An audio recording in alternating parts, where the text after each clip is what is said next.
چرا مکتب خیش را نمیکشید؟ مگر شاگرد تربیت کردن نمیخواهید؟ تشکر به شما. این یک سوال بسیار خوب است و من دیر با همین نیت هم هستم که مکتبی خوب رونیر واقعا یک امکانات فراهم باشد که من مثلا 10 نفر شاگرد رو پیدا کنم و یک تئاتر مثلا تبسم، یک تئاتر مثلا در اونجا جوانان زندگی رو پیدا کنم و صحنه‌های چنین خوب رو مثلا تعیین کنم. ширкати софсавдо доруҳоеро пешниҳод мекунад ки барои бемориҳои дарунӣ ва берунии инсон даво бахшанд. аз қабили фишорбаландӣ, гаймарит, бемориҳои меъда, рӯда, гурда, ҷигар, узвҳои ҳозима, дарди гулӯ, роҳи нафас ва ғайра. инчунин агар шумо бемориҳои пӯст доред ба монанди псориаз, сафедшавии пӯст, доғҳои сиёҳ, пас доруҳои софсавдо ба шумо кӯмак мерасонанд. ғайр аз ин, агар шумо мушкилоти урологию гинекологӣ дошта бошед, пас ба ширкати софсавдо муроҷиат намоед ва инчунин машварати тиббӣ бигиред. ҳамчунон барои зиёд кардани риш ва мӯи сар, ба қувват кардани мардонагӣ, доруҳоеро бо намуди капсула ва равғане ки ба садҳо дард даво дорад пешниҳод менамояд. барои фарбеҳ ё хароб шудан доруҳои БЦА, протеин ва генерҳои софсавдо айни муддаоянд. бурда расондан ба ҳама шаҳрҳои Русия дар муддати 3-5 соат. рақамҳо барои тамос дар рӯи экран. саҳифаи мо дар TikTok sofsavdo.tjk. аловиддин абдуллоев, ҳунарманд ва ҳаҷвнигори шинохтаи тоҷик ва сардори раёсати фарҳанги вилояти Хатлон субҳи панҷшанбеи 17 феврал дар шаҳри Бохтар даргузашт. хабари даргузашти ӯро масъулини идораи фарҳанги вилояти Хатлон дар суҳбат ба радиои Озодӣ тасдиқ карданд. ҳанӯз маълум нест ки сабаби фавти ҳунарманди шинохта чӣ будааст.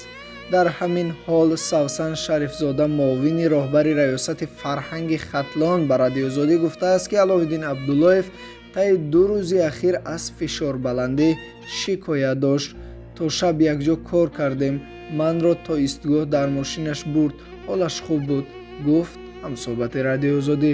Абдуллоев Аловиддин 57 сол дошт ва зодаи шаҳри Бохтари вилояти Хатлон буд. Абдуллоев хатмкардаи донишкадаи фарҳанги ба номи Мирзо Турсунзода буд ва солҳо дар театри шаҳри Бохтар кор мекард. Аловиддин Абдуллоев 3 соли ахир роҳбарии сарраёсати фарҳанги вилояти Хатлонро бар уҳда дошт. ӯро мардум бештар барои саҳнаҳои ҳаҷвияш, ки бештар нақшҳои занро мебозид, дӯст медоштанд. рӯҳи ҳунарманд шод, хонаи охираташ обод буд. дар ҳамин ҳол даҳҳо тан аз ҳунармандони тоҷик бо гузоштани постҳо дар шабакаҳои иҷтимоияшон аз гузаштани Аловиддин Абдуллоев ибрози таассуф карданд. онҳо марги ин ҳунармандро зарбаи сахте бар фарҳангу санъати тоҷик гуфтанд. Аловиддин Абдуллоев ҳунарманде буд ки миёни мардум барои иҷроиши нақшҳои азломезаш хеле дӯст медоштанд. субҳи имрӯз даҳҳо тан аз ҳунармандони тоҷик боиси таассуфӣ карданд ки онҳо дар фарҳанги тоҷик шоҳсутуни фарҳанги тоҷикро аз даст доданд. аз қабили Орзуи Исоев, Шабнами Сураё, Фарзонаи Хуршед, Зулайхо Маҳмадшоҳӣ ва даҳҳо тан аз ҳунармандони шинохта марги Аловиддин Абдуллоевро зарбаи сахт барои фарҳанги тоҷик гуфтанд. дир боз орзу дорам ва шояд театри масалан кӯчаки мо ки табассум аст ё ки шӯхиёи Аловиддин аст амалӣ шавад. розҳои дили ҳунармандонро ба ҷуз худашон кам касон медонанд. дар ҳақиқат рост аст. масалан вақте ки ман фаъолияти иҷодии Юрий Никулиро хондам ва ба ӯ суол додам ки чаро масалан ҳамеша мо саратро сиёҳ мекунем. охир ман масхарабозам, ман клоун. вақте ки ман ба саҳна мебарам дар сирк ҳунарнамоӣ мекунам, ногоман меафтам чун масхарабоз.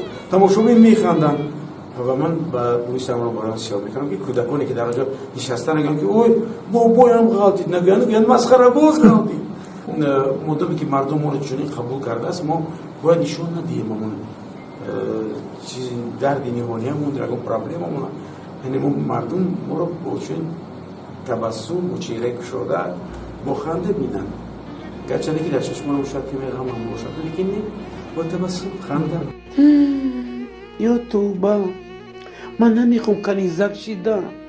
شواری ای پیشترم گفتم که گوش کن، ما یک شرط دارم، لباساتا خودت میشویی و خودت رو توک میکنی.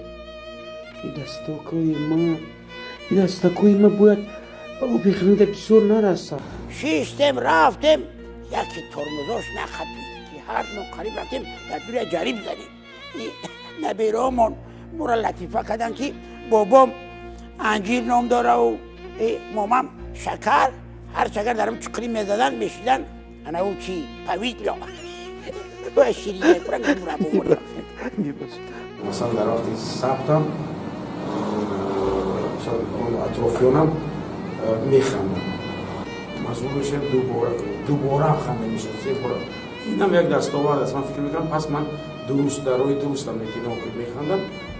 ببخشی خاله جان، به همین چختی دمون دست خونه بم نبودی؟ لا دست خونه خوب کرینی جون، اینه دست خون، اینه نونا کرینی جون نمیشه که به همین چختیم برم قوری طوری کرین لقتی و چای ترزویدگی بر ببرک بکنم به همین چختی به همین چختی.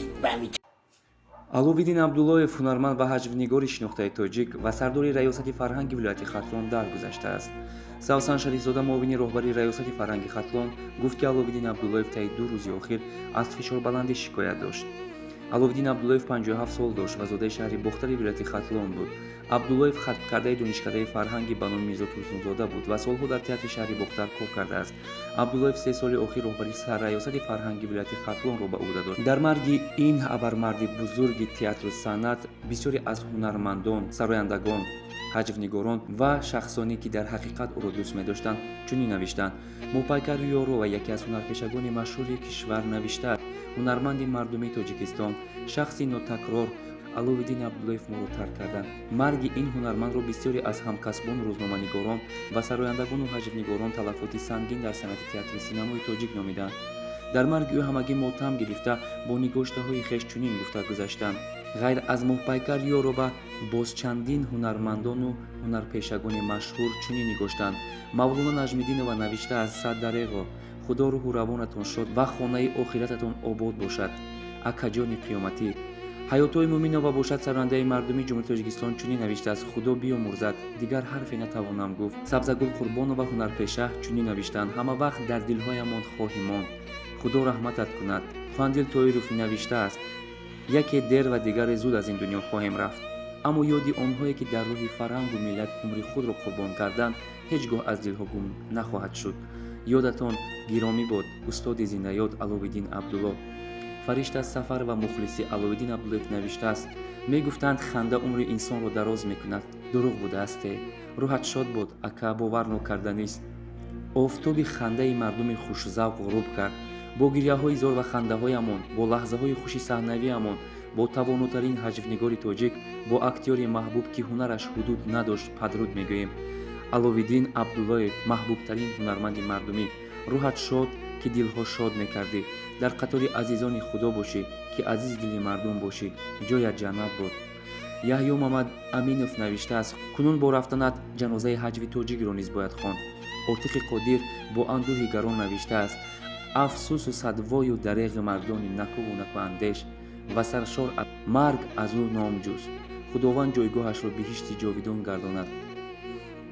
сад дареғ худованд раҳмату мағфират гардонад. ба пайвандону наздикон ва ҳаводорони ҳунараш сабри ҷамил мехоҳам. шаҳзод раҷабов писари шодравон убайдулло раҷабов навиштааст: ёдатон ба хайру рӯҳу равонатон шод бошад. худо раҳмату шоистаи ҷаннат гардонад. ҳамчунин қурбони собир низ навиштааст: шеър буд, ғазал буд, ҳунар буд, инсон буд, таърих буд, фарҳанг буд. дар дили пири ҷавони ин миллат сад дареғ аз рафтани шумо табассум, хушҳолӣ, истеъдоди воқеӣ аз мо рафт. умри мо мераваду номи накӯ мемонад. лаҳзаҳо мегузарад, дидавору мемонад. сададдин наҷмиддин ҳамчунин навиштааст: равони ҳунарманди нотакрор, ҳунарпешаи мардуми тоҷикистон аловиддин абдуллоев шоду манзили охираташ обод бод. ёди гиромии аловиддини беназир ҳаргиз аз хаёлҳо зудуда намешавад. барои фарҳангу санъати миллӣ дар гузаштани ин марди ҳунар талафоти бузург аст. ҷоят ҷаннат бод. макони охиратат обод бош. ҳунарпешаи асилу дӯстдоштанӣ аловиддин абдуллоев.